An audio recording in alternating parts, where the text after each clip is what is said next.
Office. This is going to be fairly short, but we have some information we want to share with the public. And we will answer a few questions at the end of this. I'm up here with Dennis Hengel, Chief of Manhattan Police Department. So Dennis, I'll have you go ahead and start off with what happened with you this morning. Chief Hengel, Manhattan Police Department. So early this morning, a little before 10 o'clock, our department received a 911 call from dispatch that there was an active shooter ongoing at the Manhattan Library. Manhattan Library is located at the Manhattan Schools District. I happen to be the officer that responded to the call. I was in the office, immediately responded. I don't have the time frame. It was drive time from here to the library. On scene, when I arrived on scene, everything was normal. Activity looked normal. There was no indication of an active shooter. Went inside the school. The front doors were locked as per protocol with the school, so immediately contacted the high school principal, told him to go into lockdown, that we had a report of an active shooter. So the report did not go from the school. The report came from outside the school. School was unaware of the situation. They immediately went to lockdown. I did immediate search of the area, sweep. There's no indication of an active shooter. As per protocol and training, as provided with the Sheriff's Department, other agencies responded. We had Highway Patrol, Sheriff's Department, Fish, Wildlife, and Parks. Other entities, I believe Belgrade and Bozeman responded. So school went into lockdown. We did a search. We did a search of the school.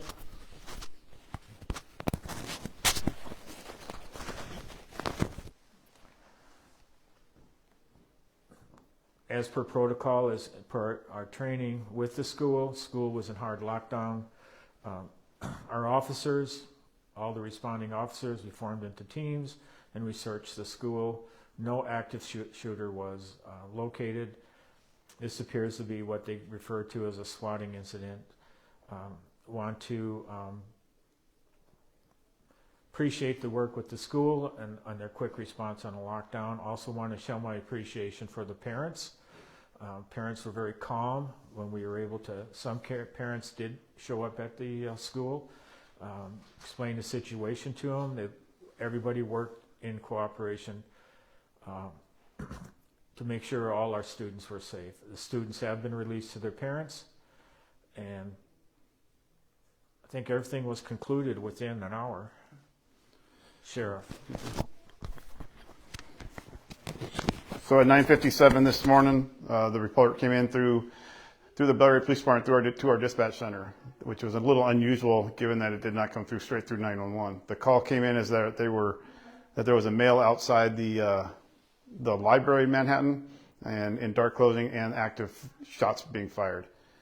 There was a single call, which is another indication that this didn't seem quite right. As the deputies and everyone started responding, it became apparent that there had been some other maybe notifications like this across the state. As it turns out, there's at least 8 other counties that have been that had the same events occur today. There's also been some across the nation in the last couple of months, so this is becoming more of a common problem. We have multiple agencies looking into this between the state, federal, and local agencies that are looking into the suspect on this. Ian, would you be able to close that door for me, please? Within that time frame, within about 13 minutes, there was over 13 law enforcement officers that were arriving on scene. There's about 20 law enforcement officers responding in the first 5 minutes. In the first 5 to 6 minutes, Chief Hengel was on scene at the high school. So obviously the response was quick. It was well organized. The incident command was set up immediately, and that was going through one of the sergeants of the sheriff's office.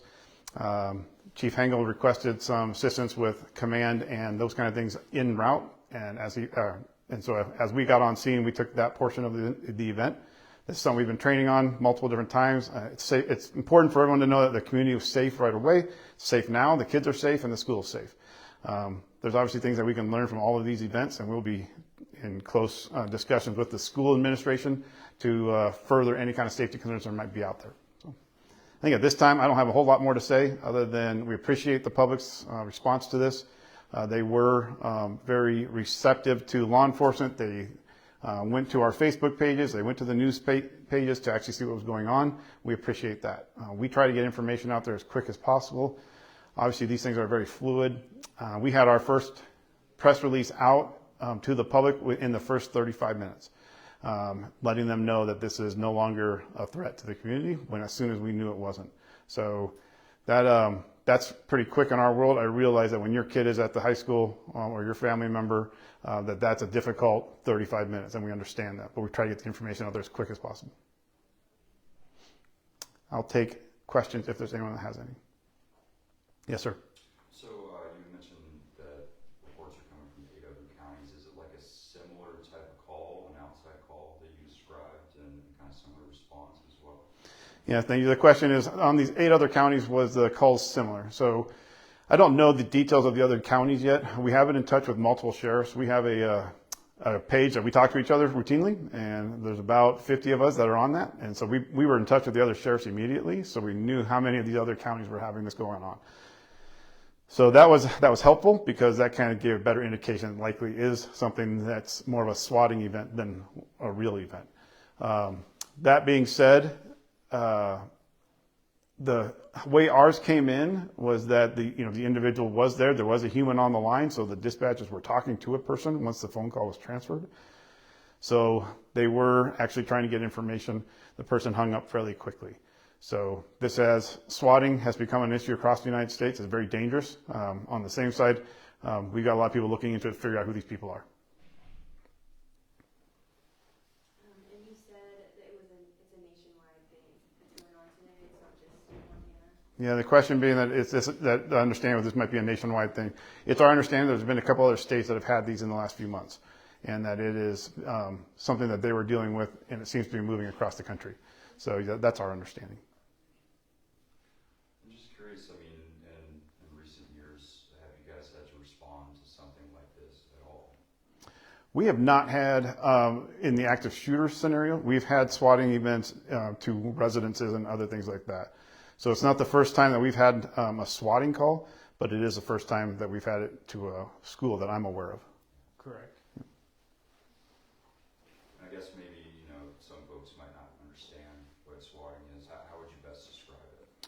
Swatting is a real phone call that creates a false emergency that garners an emergency response.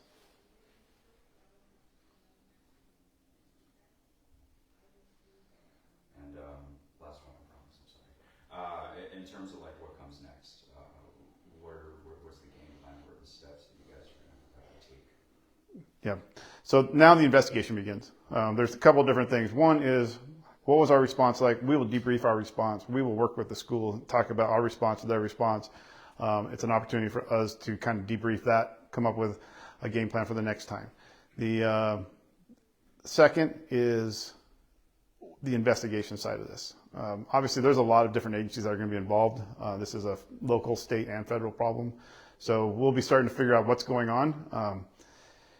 There's a whole lot of how to do those investigations, and so we'll continue to do that. I mean, it's hard to explain exactly the processes, but I will tell you that it's pretty heinous. We don't messing with people's kids and then messing with people's fears it's just wrong. And someone out there is doing it, we're going to go after them. So the second aspect for the police department, we'll continue to work with the sheriff's office and with the school. Process went well for the safety of the students at the school, and so we want to continue that and make it better and improve in case, like, we'll do an evaluation, see if there's something we need to change, but at this time everything went as per protocol, and our sheriff here, Sheriff Springer, has been very proactive. All the officers trained together on what to do in a situation. So it's not where we didn't know what to do. It all went smoothly and it went very fast and it went very efficient to make sure our students are safe. Question? I think I'm good. He Thank you. All right. Thank you. If we get more information, we'll release it out there, but at this time, that's about all we have. Thank you, guys. Thank you.